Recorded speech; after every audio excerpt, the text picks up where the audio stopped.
बिस्मिल्लाहिर्रहमानिर्रहीम। अस्सलाम वालेकुम। मैं हूं शिराज खान और आप देख रहे हैं Siraj Khan official YouTube channel और फेसबुक।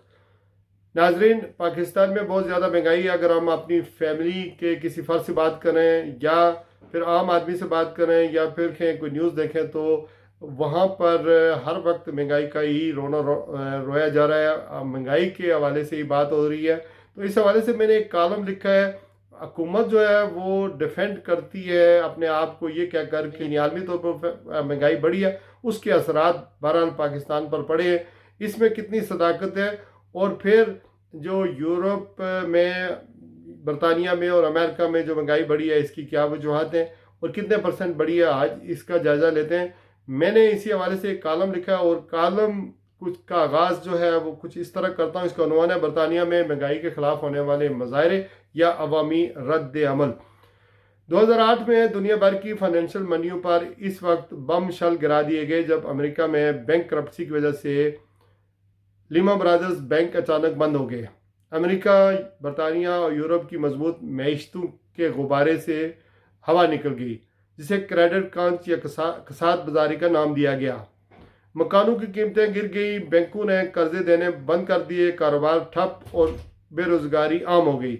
रियल एस्टेट के बिजनेस को ताले लग गए। मैं लंदन में ही था जबकि मेरे बड़े भाई दुबई, शारजा में अपने 2-3 बिजनेस कर रहे थे। मेरा वहाँ अक्सर आना जाना लगा रहता था। दुबई में अमेरिका, यूरोप और दीगर ममालिक के कारोबारी लोग बैंकों से कर्जे लेकर कारोबार कर रहे थे। कर्जे आसानी से बैंक उस वक्त दे दिया करते थे। क्रेडिट क्रंच के बाद दुबई एयरपोर्ट पर ये सारे गैर मुल्की अपनी गाड़ियां छोड़कर अपने मुल्कों में फरार हो गए। हम जो बरतानिया, यूरोप या अमेरिका में रहते हैं, हमारे बारे में पाकिस्तान में हमारे अहले खाना या अहले वतनों की ये राय आम है कि हम अमीर, कबीर और आसूदा हाल हैं। हमारे कोई मसाइल या मुश्किलात नहीं हैं। अल्लाह बख्शे मेरी माँ जी को। पाकिस्तान में उस वक्त वो याद थी, हर रोज़ सुबह बात होती थी। अगर मैं लेट हो जाता तो माँ जी फ़ोन कर देती थी। क्रेडिट क्रंच के इन हालात के बाद उन्होंने हस्बे मामूल एक दिन सुबह मुझे फ़ोन किया और पूछने लगी, बेटा क्या हाल है। मैंने अपना क्रेडिट क्रंच, महंगाई और कारोबार ठप होने और बेरोजगारी का दुखड़ा सुनाना शुरू कर दिया। माँ जी काफ़ी देर सुनती रहीं। मेरे खामोश होने के बाद बोल पड़ी, बेटा आपकी जो बातें हैं वो सुनने के बाद तो यही मैं कह सकती हूँ कि रंडियां भी रोनियां ते सुहागना भी रोंदियां। इसका मतलब यह है कि जो सुहागने हैं वो भी रो रही हैं और जो बेवाएं हैं वो भी रो रही हैं। तुम इंग्लैंड में रहते हो और महंगाई, बेरोजगारी का रोना रोते हो, तो हम पाकिस्तान वाले अपने हालात के बारे में क्या कहें। चूँकि पाकिस्तान में ये तासर आम है कि बाहर की दुनिया में रहने वाले आसूदा है, वहाँ कोई मसले मसाइल नहीं। पाकिस्तान में जो महंगाई का मौजूदा तूफ़ान आया हुआ है वो तो नाकाबिले बर्दाश्त है, लेकिन इधर बरतानिया में जो कोई 20 लाख तकरीबन पाकिस्तानी आबाद हैं वो जानते हैं कि यहाँ महंगाई ने तबाही मचाई हुई है। इससे सब कितने परेशान हैं। गुज़श्ता हफ्ते बरतानिया के 30 शहरों में लंदन समेत हज़ारों अफराद ने महंगाई के खिलाफ मुजाहरे किए हैं और हफ्ता 5 मार्च से पीपल्स असम्बली के नाम से एक असम्बली ने बड़े पैमाने पर मुल्कगीर मुजाहरों का सिलसिला शुरू करने का ऐलान किया है। चूँकि गैस और बिजली के नरखों में 54% इजाफा हुआ है, जो सालाना तकरीबन 700 पाउंड बनते हैं। पेट्रोल और दीगर एशियाई खुर्द नोश के नरखों में बेपनाह इजाफा हुआ है। बरतानिया में महंगाई 30 सालों में सबसे ज़्यादा बढ़ी है। बाज़ एशिया में 7.5% और बाज़ में 5.4% इजाफा हुआ है। मसलन पेपर्स की मसनूआत में 50, प्लास्टिक की मसनूआत में 40%, आटा 40%, चावल 15%, सॉफ्ट ड्रिंक्स 20%, वेजिटेबल ऑयल 45%, जबकि दालें 25% महंगी हुई हैं। सब्जियां, फल और गाड़ियों की कीमतों में तकरीबन 30 से 40% इजाफा हुआ है, जबकि फी कस आमदनी की में इजाफा बिल्कुल नहीं हुआ। एक आम डेली वेजिस पर काम करने वाला शख्स तकरीबन 1200 पाउंड्स माहाना तनख्वाह तमाम तर टैक्स अदा करने के बाद कमा रहा है। इसमें इसको सारे बिल अदा करने पड़ते हैं, जबकि लोकल गवर्नमेंट का टैक्स तकरीबन 150 पाउंड फी घर है। इसीलिए अवाम सड़कों पर आ गए हैं। अब अप्रैल से टैक्सों और नेशनल इंश्योरेंस में इजाफा किया जा रहा है। गाड़ियों की कीमतों में 40% इजाफा हुआ है।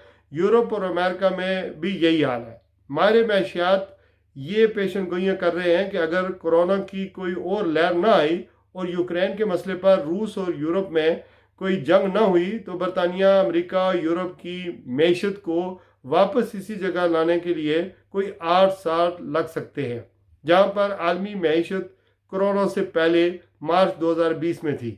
कोरोना लॉकडाउन की वजह से मुसलसल 2 सालों में आलमी मैशत इस कदर तबाह हुई है कि जाहिर है आलमी मैशियत और महंगाई के असरात पाकिस्तान पर भी बुरी तरह पड़े हैं।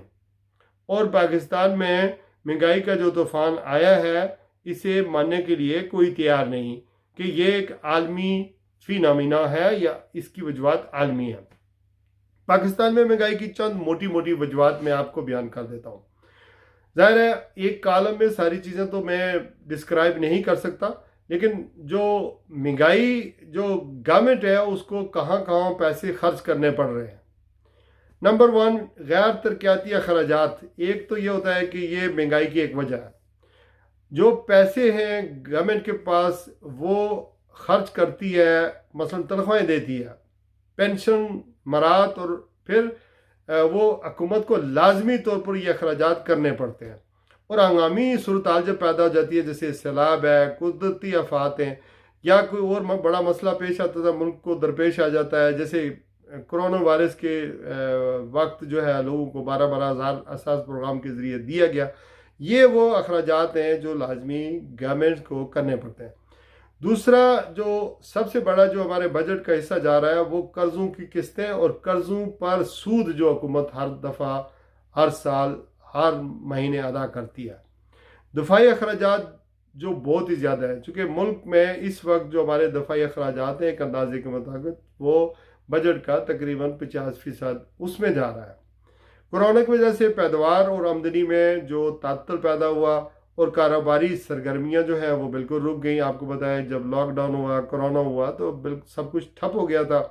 अब दुनिया ग्लोबल विलेज बन चुकी है। जब आलमी तौर पर मंडियाँ चलेंगी नहीं, काम होंगे नहीं, तो पाकिस्तान में भी वही हालात होंगे। तो इस वजह से ये जो है ये कारोबार ठप रहा। पिछले 2 सालों में ऑन ऑफ, कभी कोरोना आ रहा है, कभी ज़्यादा आ रहा है, एक तरह का एक पैनिक था।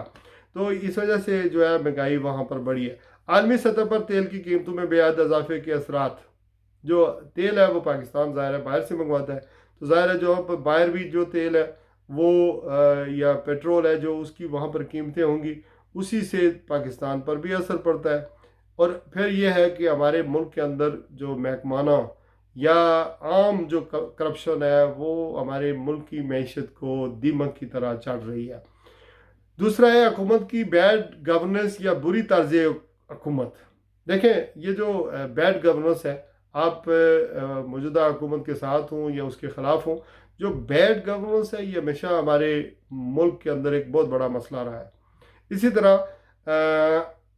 नंबर 8, दहशत गर्दी, जलसे जुलूस, हंगामा राई, तोड़ फोड़, जैसे अभी TLP का जो तोड़ फोड़ शुरू हुई थी और उन्होंने जिस तरह ब्लॉक किया। इसी तरह पाकिस्तान में जो लाहौर में दहशत गर्दी का वाक़या हुआ, कोयटा में हुआ, फिर बलूचिस्तान में फिर दोबारा, और फिर कराची में, इस तरह की जो हंगामा राई होती है, फिर जलसे जुलूस होते हैं, उससे जो है या सियासी जलसे जुलूस होते हैं तो मुल्क की मैशत का जो है वो पिया रुक जाता है और उस पर बुरा असर पड़ता है।